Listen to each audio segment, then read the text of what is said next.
Good morning. આજના લેક્ચરની અંદર આપણે મેરુદંડી સમુદાયની અંદર આપણે બે ઉપરી વર્ગની વાત કરી હતી.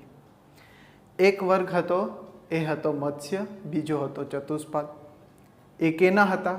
એ વર્ગ હતા. તો એના ઉપરી વર્ગ કયા હતા? તો કે હનુધારી અને હનુવિહીન. હનુવિહીન જે છે એમને નેક્સ્ટ લેક્ચરની અંદર એટલે કે ગયા લેક્ચરની અંદર આપણે સમજી ગયા ચૂસમુખા વિશે.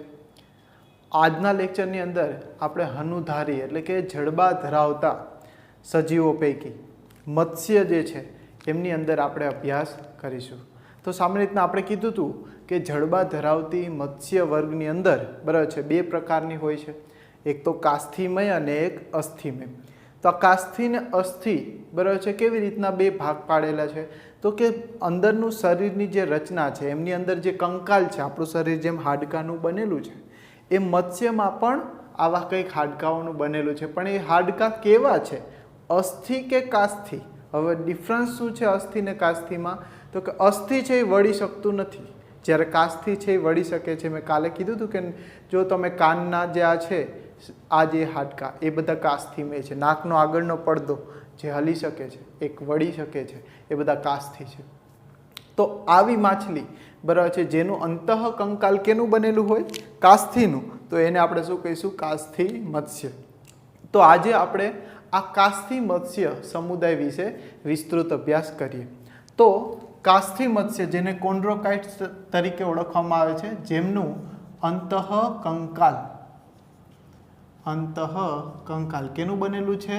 તો કે આપણે કહીશું કાસ્થિનું બનેલું હોવાથી આને કાસ્થિ મત્સ્ય તરીકે ઓળખવામાં આવે છે. આ માછલીની અંદર કેટલાક અસ્થિ ને કાસ્થિ મત્સ્યને ડિફરન્શિએટ કરવા માટેના કેટલાક લક્ષણો જોતા વેત જ આપણે કહી શકીએ કે આ માછલી છે એ કાસ્થિ મત્સ્ય છે. તો એવા કયા લક્ષણો છે? તો પહેલું જોઈએ બરાબર છે તો કે આવા જે સજીવો છે કાસ્થિ મત્સ્ય એનું મુખ છે બરાબર છે એ અગ્ર વક્ષ બાજુએ હોય છે. અગ્ર વક્ષ બાજુએ. તો આ અગ્ર વક્ષ બાજુએ, અગ્ર એટલે આગળ, વક્ષ એટલે નીચે.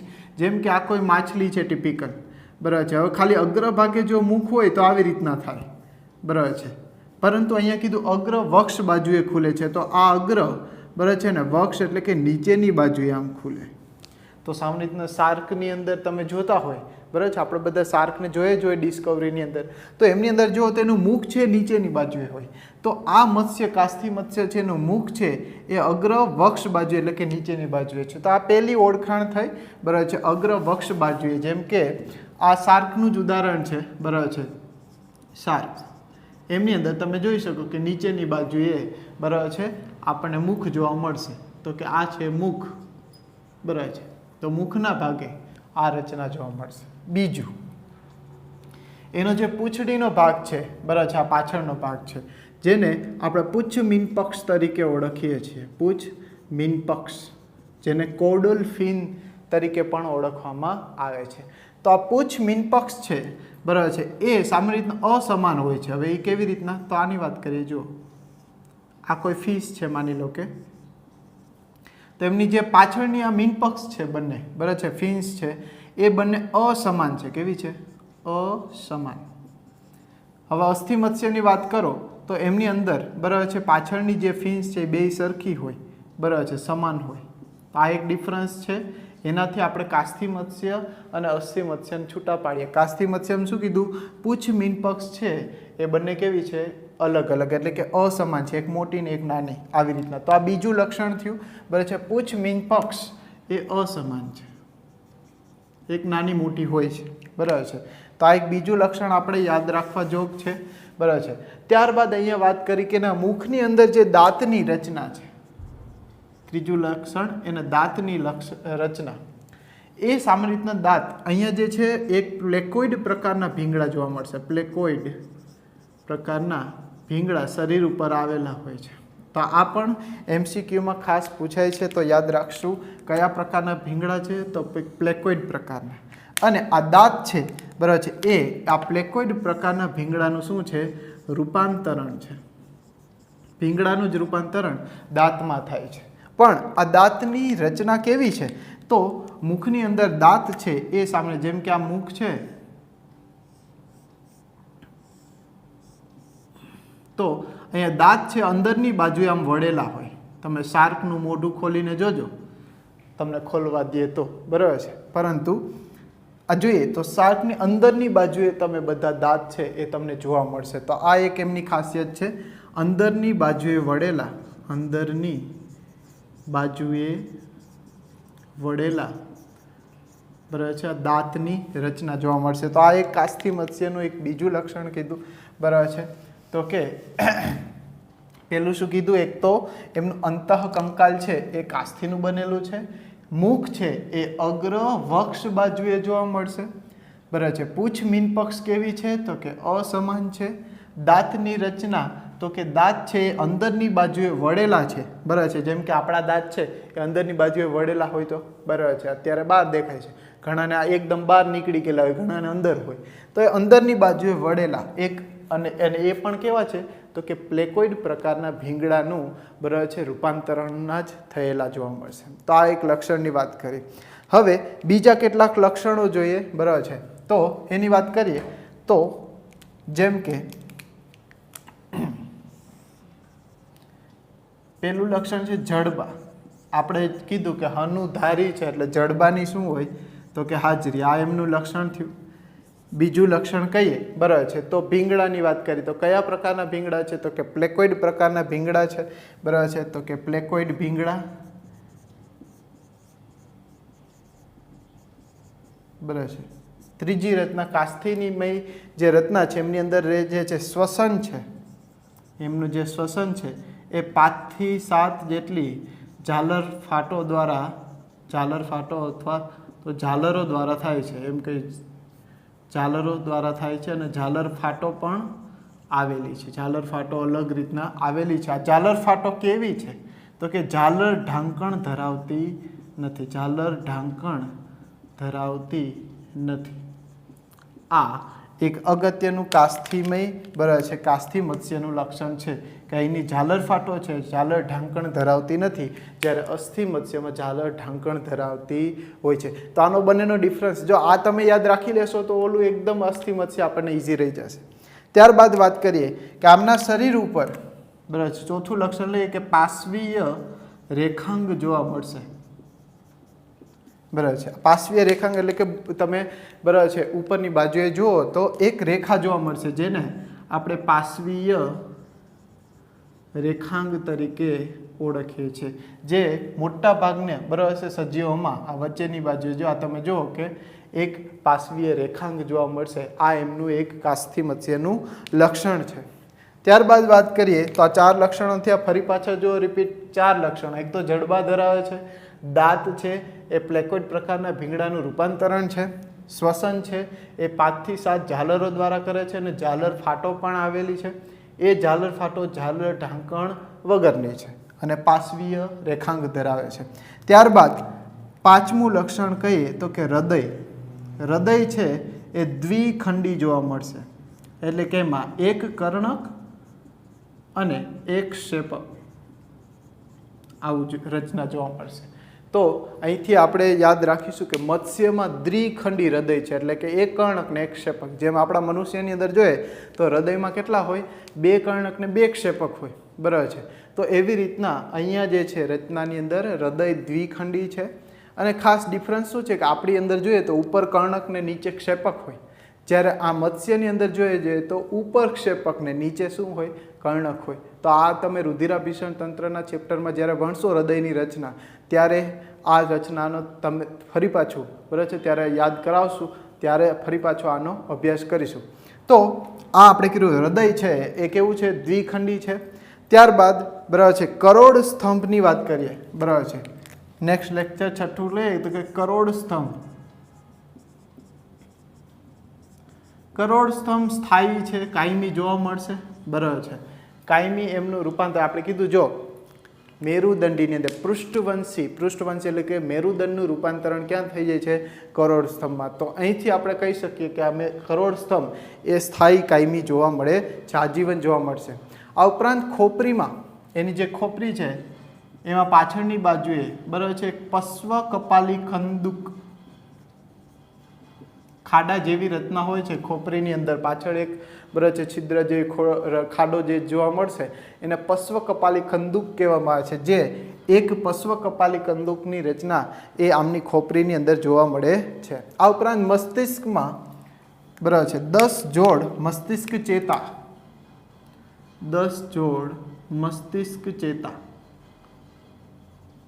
ચેતાઓ આવેલી છે. બરાબર છે. આ પણ આપણે એક એક્સ્ટ્રા કેરેક્ટરિસ્ટિક તરીકે આપણે યાદ રાખીશું. ત્યારબાદ આ જે પ્રાણીઓ છે એ શીત રુધિરવાળા છે, શીત રુધિરવાળા. બરાબર છે.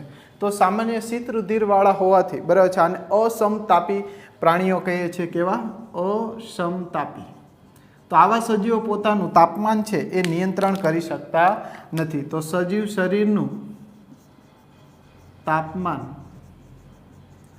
નિયંત્રણ કરી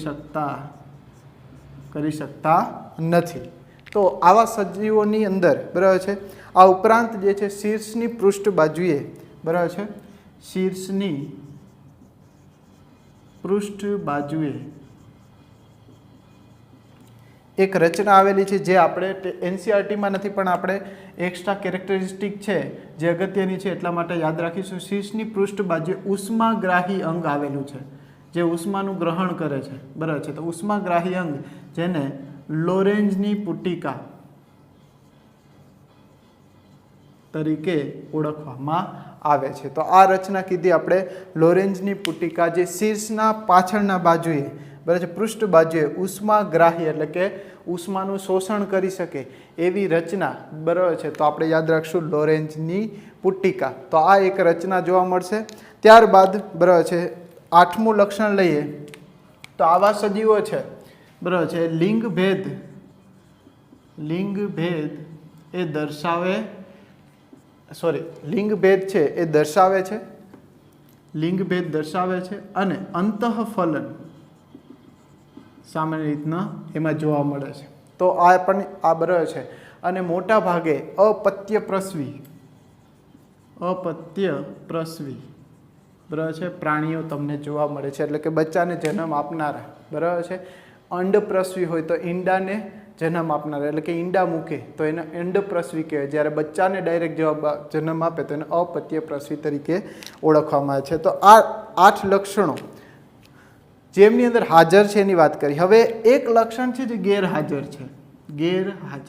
તો યાદ રાખીશું કાસ્થિ મત્સ્યમાં શું ગેરહાજર છે? તો અહીંયા વાતાશયો અથવા પ્લવનાશયો. માછલીની અંદર સામાન્ય રીતના અસ્થિ મત્સ્ય હોય તો એમની અંદર એક આવી બબલ્સ જેવી બરાબર છે મોટી એક રચના છે જેમાં હવા ભરેલી હોય, જેને લીધે એ માછલીઓ શું થાય? તરી શકે. હવે આપણે હવા ભરેલ ફુગ્ગો હોય એ પાણીમાં રાખો તો તરે કે નહીં?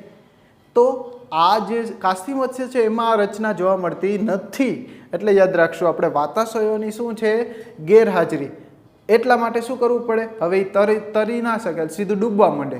તો ડૂબે નહીં એટલા માટે આ માછલીને સતત તરતા રહેવું પડે. તમે માછલી ઘરની અંદર ઓલી શાર્ક લઈ આવો નાની નાની બ્લેક કલરની, જોજો સતત તરતી જ હોય છે. શું કામે? કારણ કે એમાં વાતાશયોની શું છે? ગેરહાજરી. જ્યારે વાતાશયો હોય તો એ એમને રહેશે તો પણ તરશે. તો આ જે કાસ્થિ મત્સ્ય છે એમાં વાતાશયોની ગેરહાજરી જોવા મળે છે અને એટલા માટે બરાબર છે એને સતત આવી માછલીઓને તરતા રહેવું પડે છે, સતત તરવું પડે છે. તો આ એક લક્ષણ આપણે યાદ રાખીશું. બરાબર છે. અને ત્યારબાદ કેટલાક એમના ઉદાહરણ છે. બરાબર છે. તો એની વાત કરીએ. બરાબર છે. તો અહીંયા સામાન્ય રીતના જે છે પહેલી વાત કરીએ તો કે ટ્રાઇગોન. બરાબર છે. આ જે રચના છે એને આપણે કહીશું ટ્રાઇગોન અથવા તો એને રે ફિશ તરીકે ઓળખીએ છીએ. સ્ટિંગરે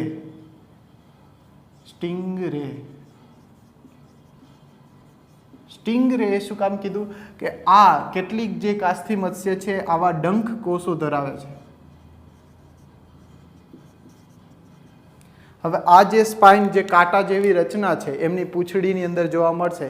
એ કાંટો સામાન્ય રીતના જો લાગી જાય બરાબર છે તો નાન્ય વ્યક્તિને બરાબર છે હોસ્પિટલ સુધી પહોંચવા દેતી નથી. તો આવા ડંખીય રચના જે સ્પાઇન કાંટા જેવી રચના આ ટ્રાઇગોનની અંદર જોવા મળે છે. તો કે ડંખીય રચના ધરાવતી આ ટ્રાઇગોન જે ઝેરી ડંખ ધરાવે છે. બરાબર છે. તો ત્યારબાદ આ જે છે ટોર્પીડો, બીજું ઉદાહરણ છે ટોર્પીડો, બરાબર છે. ટોર્પીડો જે છે એમની અંદર સામાન્ય વીજકીય અંગો આવેલા છે, વીજ અંગો, જેમ કે આ એમના વીજ અંગો છે. તો શોટ જ્યારે એને દુશ્મનથી રક્ષણ મેળવવા માટે શું કરશે તો કે હલકો એવો શોટ આપશે. જ્યારે તમે કેમ કોઈ આમ અડો તો તરત આમ ઝટકો મારે, તો આવા ઝટકા મારતી માછલીઓ છે જે પોતે જે છે વિદ્યુતકીય ઉત્પાદનો કરશે આ વીજકીય અંગો દ્વારા અને દુશ્મનોથી બચવા માટેની આવી કાર્યક્ષમતામાં જોવા મળશે. તો ટોર્પીડો, તો આ યાદ રાખશું, ટોર્પીડો જે વીજકીય અંગો ઉત્પન્ન કરે છે. ત્યારબાદ બરાબર છે એક જે રચના છે બરાબર છે જેને આપણે કહીએ છીએ સો ફિશ. આ જે છે એ સો ફિશ છે, સો ફિશ, જેને પ્રિસ્ટીસ તરીકે પણ ઓળખવામાં આવે છે. પ્રિસ્ટીસ, સો ફિશ, બરાબર છે. તો આ સો ફિશની રચના છે જેમાં આગળની બાજુએ જે મુખની આગળની બાજુએ બરાબર છે આવી ડેન્ટેલિયમ ટાઈપના બરાબર છે દાંત જેવી રચના આમ તમે જુઓ તો આપણને એવું લાગે કે ઓલું કટર ના હોય ઝાડવા કાપવાનું બરાબર છે એવી સ્ટ્રક્ચર જોવા મળશે. તો આ ખાસ આવા સમુદાય છે. ત્યારબાદ બરાબર છે આ એક રચના છે જેને આપણે સ્કોલિયોડોન બરાબર છે એટલે કે જે ડોગ ફિશ તરીકે ઓળખવામાં આવે છે, જેને સ્કોલિયોડોન તરીકે ઓળખવામાં આવે છે અને જેને ડોગ ફિશ તરીકે ઓળખવામાં આવે છે, બરાબર છે. અને ત્યારબાદ એક રચના જે છે આપણે કીધું શાર્ક. તો શાર્ક પણ આ કાસ્થી મત્સ્યમાં સમાવેશ છે જેને કારકારોડોન તરીકે ઓળખે.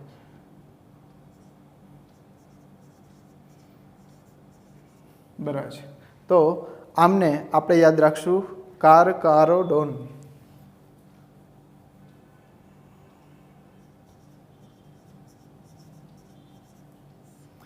દેશી ભાષામાં કે કારોકારોડોન છે, રેડી. તો કારોકારોડોન જો બ્લેક જ ડ્રો કરેલું છે. તો શાર્કનું એક્ઝામ્પલ છે કારોકારોડોન, બરાબર છે.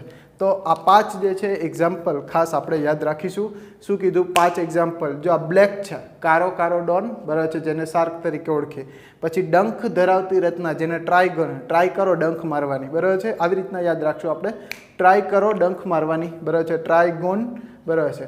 ત્યારબાદ બરાબર છે આ વીજકીય અંગો ધરાવતી ટોર્પીડો, બરાબર છે. ટોર્પીડો ગાઝી એટેક તમે પિક્ચર જોયું હોય તો ખ્યાલ આવી જાય કે ટોર્પીડો એટલે શું, બરાબર છે.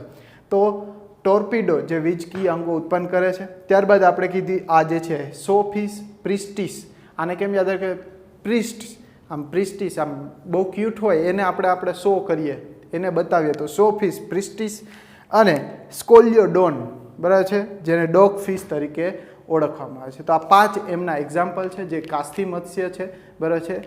તો આ જે રચનાઓ હતી, બરાબર છે, એમની વાત કરીએ આપણે ખાસ કરીને, બરાબર છે. એમાં જુદી જુદી પ્રકારની, બરાબર છે, મીનપક્ષની રચના હોય છે, બરાબર છે. જેમ કે આ એમની પેક્ટોરિયલ ફિન્સ છે, પેક્ટોરિયલ ફિન્સ. આ ઉપરાંત આ પેલ્વિક ફિન્સ. પછી ઉપરની બાજુએ જે છે એ ડોર્સલ ફિન્સ, જેને કહેવાય ડોર્સલ ફિન્સ.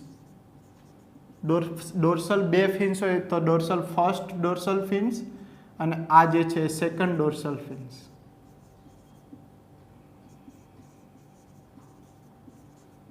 અને આ પાછળની બાજુએ કોડલ ફિન્સ.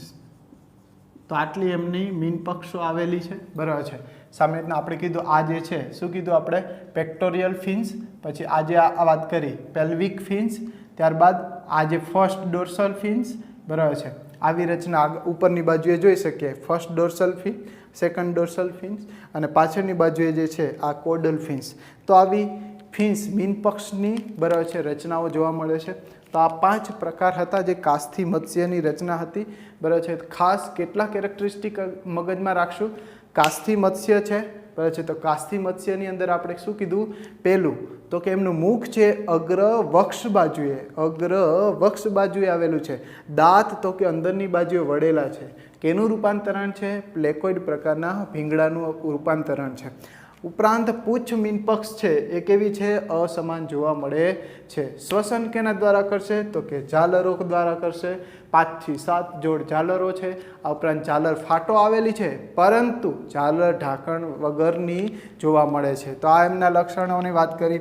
ત્યારબાદ આપણે કીધું કે જડબાની હાજરી હોવાથી અને જડબાધારી બરાબર છે કહેવામાં આવે છે. પ્લેકેટ પ્રકારના ભીંગડા. શ્વસનની વાત કરી.